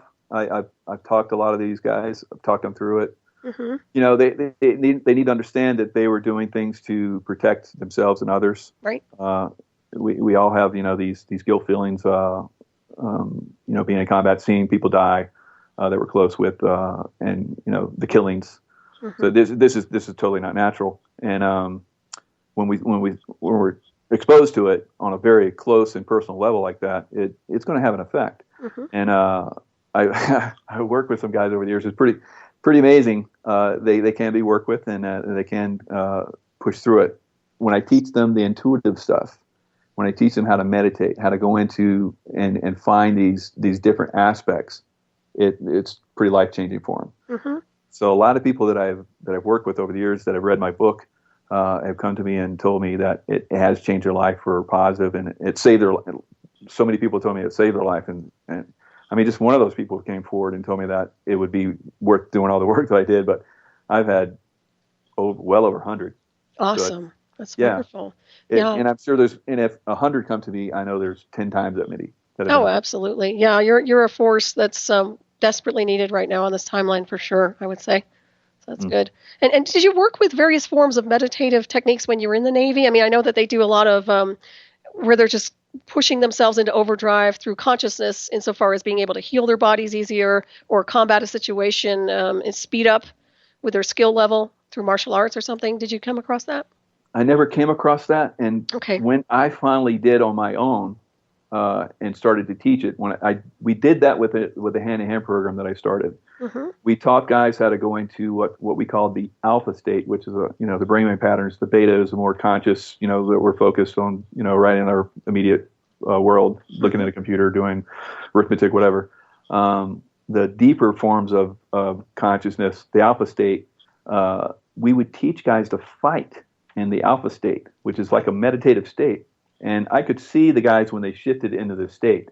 So yeah, I would teach guys I was teaching the guys to do that. Taught hundreds, thousands of guys how to do this. At one time, they wanted me to do this for all the military, but I just kind of fell out of that. I got into some other programs, and it never happened, unfortunately. But there is that possibility. Oh, that's awesome. Yeah. And so that's part of my book. That book was part of. If I could just get that, I've given this book to. There's like this program that they give these things every Christmas. They send out care packages to the troops. So every year I give, hundreds, thousands of books of the Intuitive Warrior into these packages. So these are getting over there. So it's wonderful. Oh, I'm so glad to hear that. Well, it's like the Zen master kicking in when you start talking about what you're teaching. Yeah. That's really what it's about. Operating on a multidimensional level, I would suspect. Yeah, and that's everyone's capable of that. And once I can physically show this to people that are just completely skeptical. They're going to be skeptical of anything, actually, because you know how they are. I mean, and if you talk past lifetimes, a lot of people will think, oh, no, But honestly, if you tap into cellular memory and you start accessing those files, you'd be very surprised, as the listeners would, once they start looking into their own timelines. Oh, God, yes. It's completely life-changing. It's just definitely taken me to such a different, higher level. And everyone that I'm working with that is going into their past lives, they say the same things. Extremely rewarding. The intuitive work that I did, that I was teaching people, was fantastic. But the past life stuff is even more fantastic. If I can imagine. I could just get that to more people, it would just be fantastic. Oh, just change the world, I think. Right. Well, it's so complex, and the thing is, once again, it's all this stored data that needs to be accessed because people need to heal. They need to heal on the multidimensional level. And my question to you is: have you ever experienced a healing crisis when you've activated cellular memory? Oh yeah, like I talked about the Richard III lifetime. That was extremely traumatic for me. When I accessed the lifetime as Louis Armistead, another traumatic experience. So what had happened is these traumatic moments had locked themselves, like you're talking about, into my cellular memory and kept coming through into my lives, life after life. I could see that when I look back on some of these lifetimes. There was a traumatic event. I was, killed as, Richard III as a king, and it trapped that cellular memory into me. So once I unleashed that, once I let that go, it was liberating. And I've read so many stories of people that have had that same experience as Brian Weiss, who has done a lot of work with, he was past life regressionist, and he's written several books about this. I remember he was talking about one lady that came to him that had, these throat problems. Had been to all these doctors. No one could help her. She totally misdiagnosed. Does time medications. No one could fix her. And so, last ditch effort, she comes to Brian Weiss. Okay, let's go back in time. And he at the time was not. They have this thing that psychologists do, where they take you back to the point in your life, this life, where there was a traumatic event, is what they think, and you can, if you access that, like the cellular memory you talk about, it releases that, and you have a healing from it. Well, this woman went back into a past life, like several lives back, where she was hung, and once she made that connection, the throat problems went away. So the same thing happened to me, like I talked about, as far as like the cellular memory in my knee, my shoulders. I was having a heck of a time pulling up past life memories so I could finish the Awakening of a Warrior. I was like, how can I talk about that? I don't have that much information about this.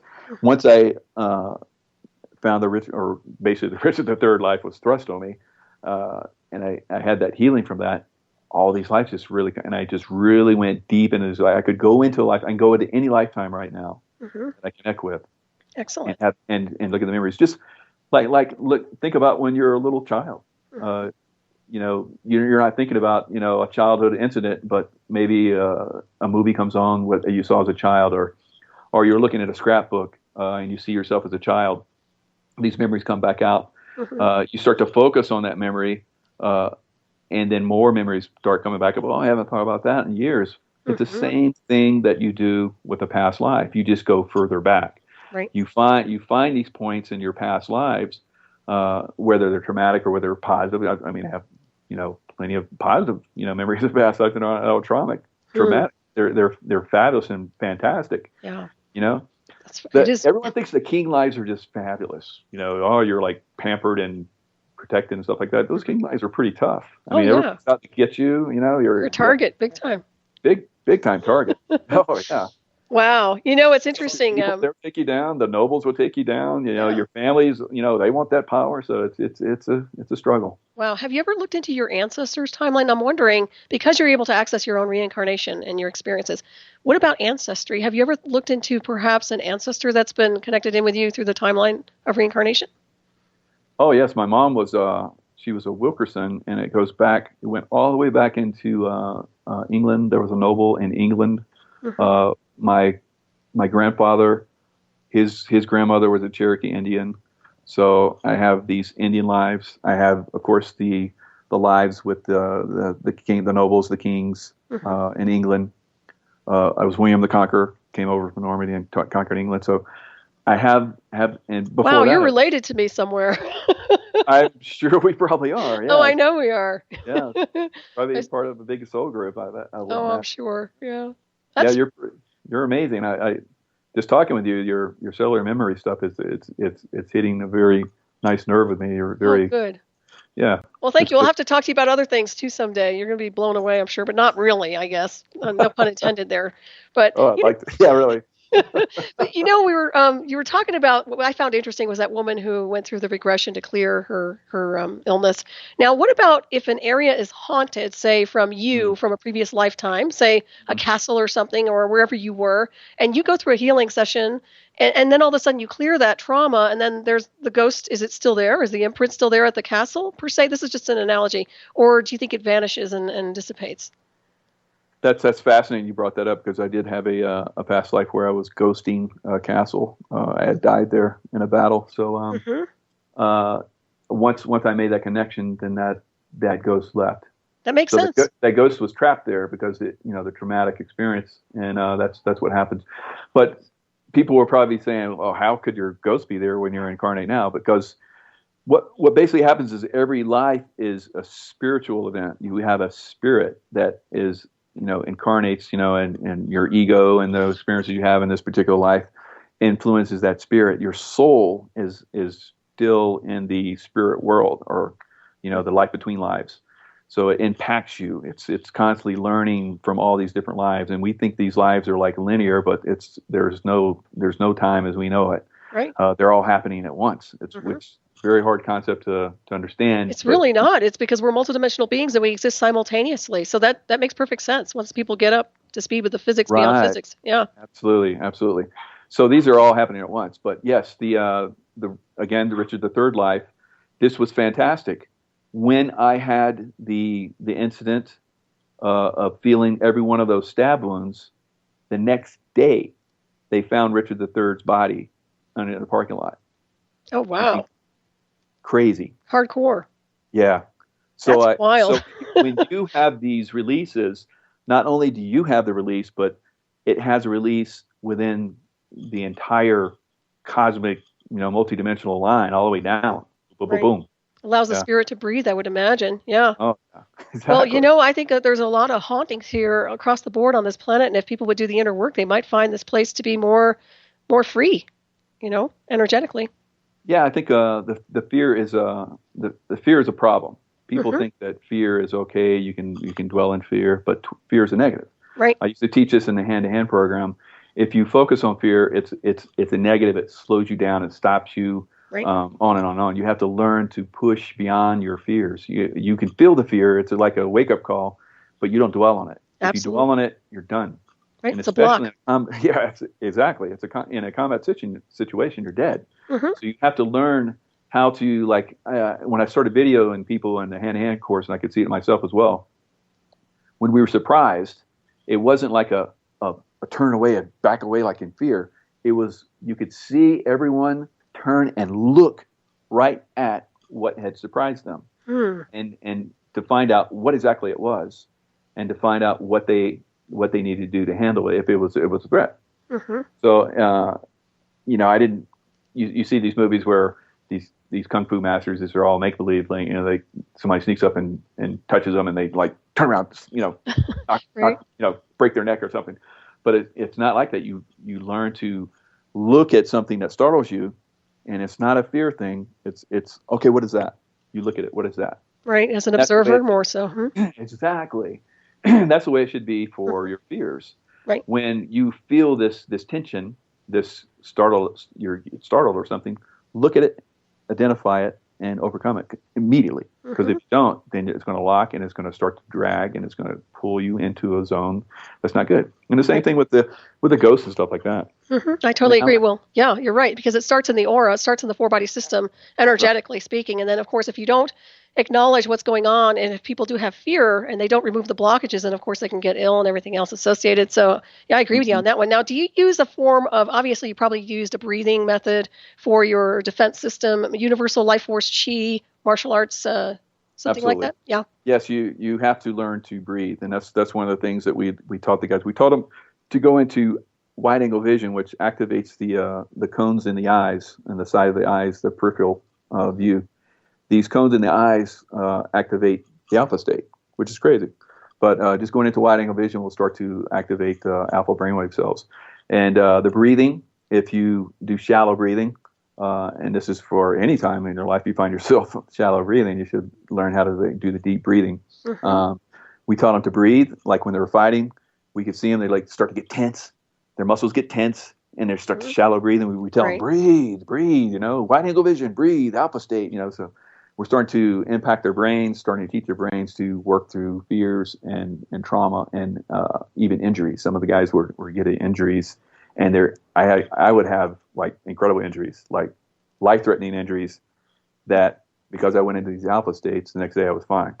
Oh, And wow. so these alpha brainwave states is the same thing that can be used for healing as well. Hmm. Yeah, it's amazing. It is fascinating. It is. Obviously, you applied a lot of this when you were in your underwater demolition, right? Right. Yes. I So, was a hard hat diver, and yeah. so you learn to breathe. you have, Right, I was you going to ask you about that. So, how did that have, feel? oh, I tell you, it's fantastic.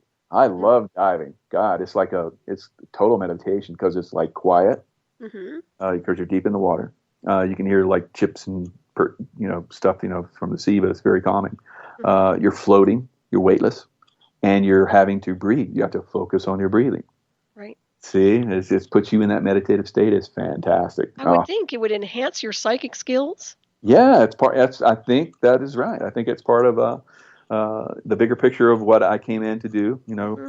And the SEAL training that all came into play, and it taught me to do on the cellular level like you're talking about. I love that. Thank you. I'm gonna start using that. That's Cool. beautiful. Yay. Yeah, I learned something from the show. I love it. So on that cellular memory level, it started to teach me to relax. Go into these different states that I never would have or never had before. Because I came up with a very strong Baptist religious, background that, although my mom was very open-minded and said that, always taught me that whatever I set my mind to, I could accomplish, which is a beautiful thing, to impart on a child.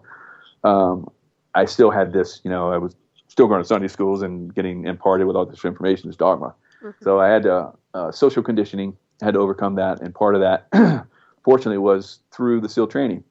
Nice. Now, there's another guy that I work with who was one of my students in a hand-to-hand program, Mark Devine, who is a SEAL commander, who has started SEAL Fit courses where he actually brings people, and I had done this a little bit on my own too for a while, but he's taken it to an incredible level where he'll bring people in, just the average person, and put them through SEAL type training. And I think that's very valuable. And he's got some books out there, really doing some very valuable stuff for humanity, I think. That's wonderful. Yeah. And did you ever experience any anomalies in the ocean? Any interesting? Oh yeah. I imagine. Can you talk about any of it or no? Oh yeah, sharks. Manta rays, moray eels. I mean, just all kinds of crazy stuff. Okay. Anything off world? Oh, off world? No, I didn't. But there were some anomalies occasionally. I remember one time as a SEAL group, we came in a submarine.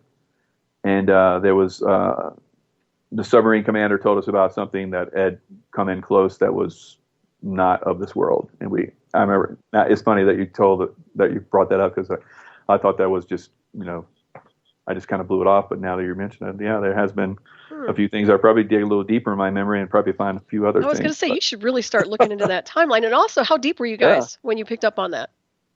That was usually the submarines that when we would work with them weren't that deep.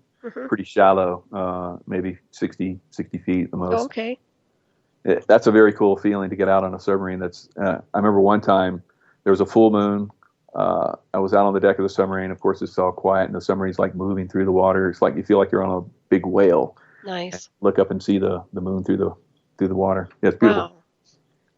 Yeah. Transform. Yeah. I was going to say that must be really powerful to experience that. Yeah. Yeah, that's pretty cool. Are they still pretty small? I noticed that I've only been on one that's been on land, one of those ones that you get to tour. But did they ever modify those subs? Are they bigger now, or are they still kind of small? The ones that I worked on were fairly small. They were the old diesel subs. But yeah, there's nuclear powered subs that have some special submarines that we work with. Nice. SEAL delivery vehicles. But yeah. Cool. So did you guys get to work with any of the dolphins? I did. Yeah, the dolphins would come in and attack us. We would help. Yeah, we would help train them. Of course, they weren't supposed to hit us hard, but occasionally they would hit somebody pretty hard. Was that because you were zapping them?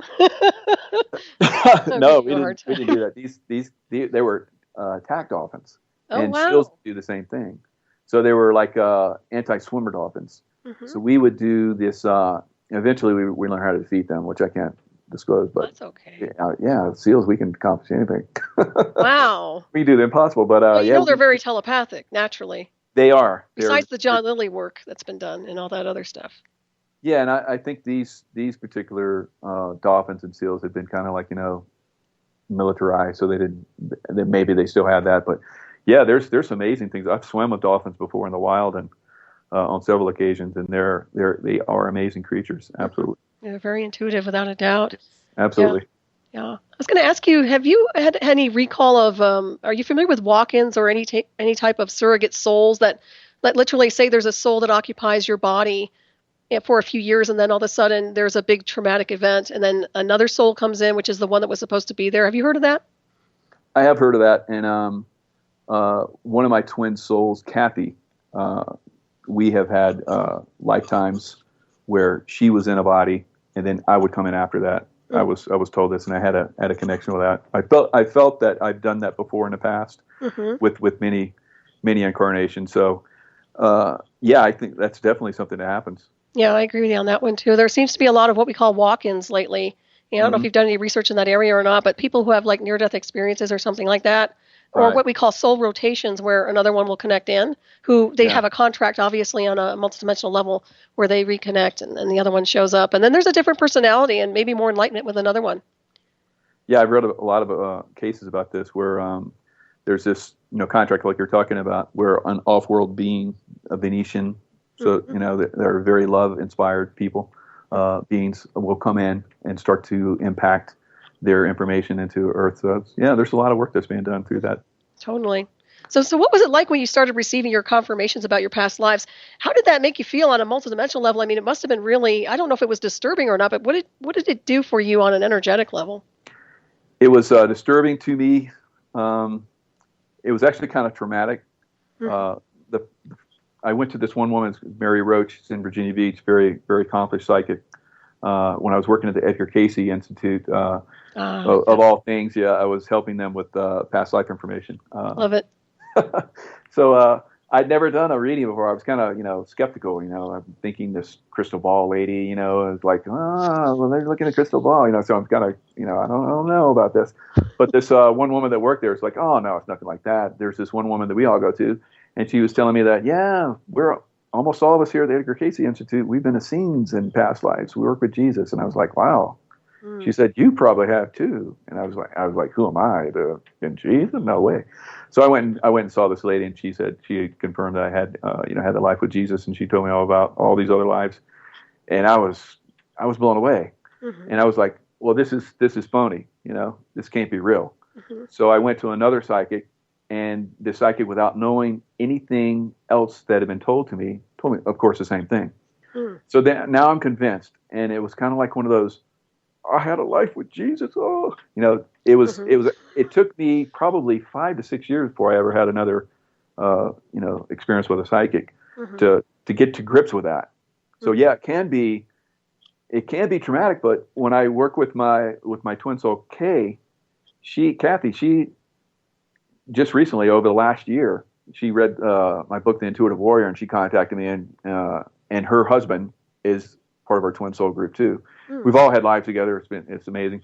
But anyway, she didn't believe in past lives, and I don't know how the subject came up, but she said, well, what else do you believe in? I said, well, I'm into past life research right now. I'm writing a book about it. And she's like, what?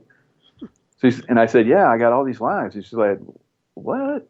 So I sent her a list of my lives, and it blew her away. She didn't even talk to me for like a couple of weeks. And I sent her another email. I was like, what do you think about that? She's like, and she told me later, she said, I thought you were crazy. But eventually she got around to it. She started going to Kevin Ryerson, who does a lot of my, who I think is right up there with Edgar Cayce as far as his ability to psychically connect with past life information. And she contacted him and started having these, the same experiences I have. And she rapidly has gotten into it. I mean, it took me years to get into it. Within a year, she's like, if you go to my website and you see where I post like Kay's lifetimes, you'll see there's like almost 100 of them. She's just really going gangbusters. And her husband, B, same thing. B is very skeptical at first, same as me, but now he's coming around because he can see, when you see a statue of someone that you have connected with that is one of your past lifetimes, and you see the amazing resemblance, you gotta say to yourself, well, maybe there's something to this, which he did. Right. And now he's totally into it as well.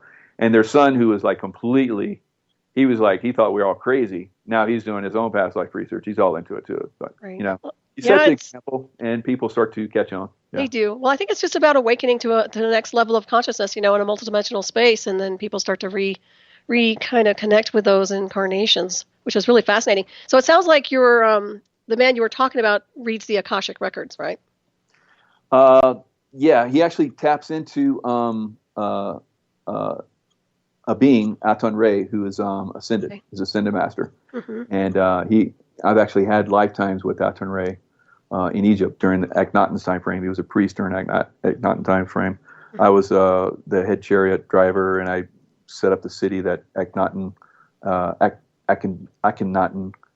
city that he built on the Nile, New City. He's the one that basically made the break and went with the one God, the Sun God. He was and of course Moses was there during that time frame and took that information and took it to a different level too.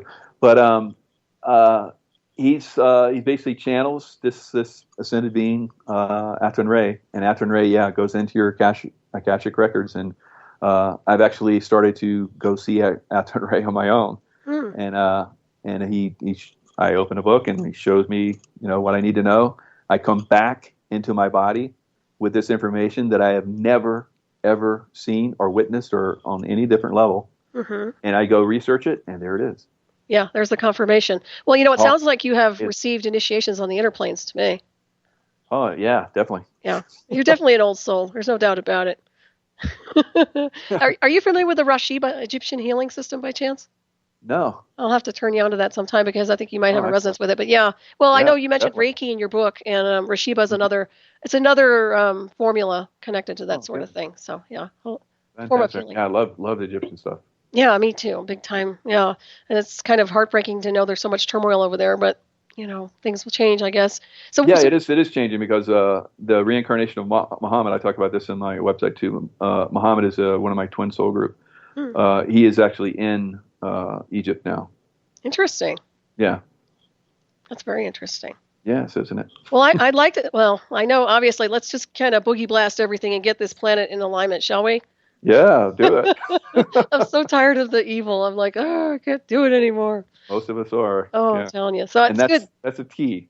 We have to be tired of it to make it change, to have I it change. agree. I so Yeah. agree with that. And I love the work you're doing, really. This is awesome. And I appreciate you coming forward like this. I mean, coming from your background, it's really significant that you stand up and are talking about your past lives.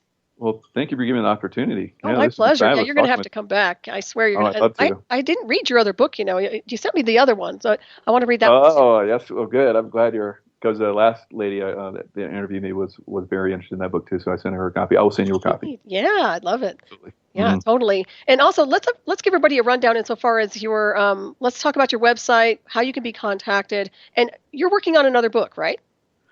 Yeah, there's actually several books I'm working on. There's Awesome. this is a series. The past life books. I have three more in store. Hmm. I have a book where I'm talking about it's basically a biography. I'm talking about my life as a SEAL Team 6 operator. I have a fiction novel where I have the first SEAL woman coming in and going through the training, and it kind of parallels a little bit of my life. My life is kind of like thrown in there, because I have the experiences, and it's going to be a high speed, high tech special platoon with Nice. this woman that's going to be handpicked to go into it. So That's going to be very good. cool. When's that coming Yeah. out? I don't know. Oh, okay, so you're full speed I'm ahead. still working on. Yeah. I hope. Well, that sounds really good. Authors have, as you know, authors have these great ideas, but it takes a little time for people to buy their books so they can make more books. Very true indeed. Well, I'm still finishing up my sci-fi, which I promised I was going to have out about a year ago. So, Nice. yeah, but yeah, it's another scenario altogether. So, do you think so? Oh, I was going to ask you, do you think souls are forced to reincarnate or no? Oh, absolutely not. No. So they have free will. They choose to incarnate. Oh, yeah. Okay. That's what I thought. We have free will to leave at any time, I believe, as well. Because when I had that experience of I basically saw myself dead, timeline. Right. I had the opportunity to leave then, and I decided I wanted to leave to stay, and I was put back into my body. Wow. Well, I'm glad you stuck around. And also, we've got about 2 minutes left, plus or minus here. So, Michael, I want to thank you so much for being on the show this evening. It's been quite the honor to have you on. Oh, thanks for having me. It's been fabulous. My pleasure. And also, I want you to come back, too, when you want to share more information. And I know I could talk to you for hours about other things. So, and I do want to thank everybody for tuning in this evening, of course. And stay tuned for Researcher on a Mission with Dr. J coming up next on the Dark Matter Radio Network. And, of course, everybody have a Merry Christmas, too.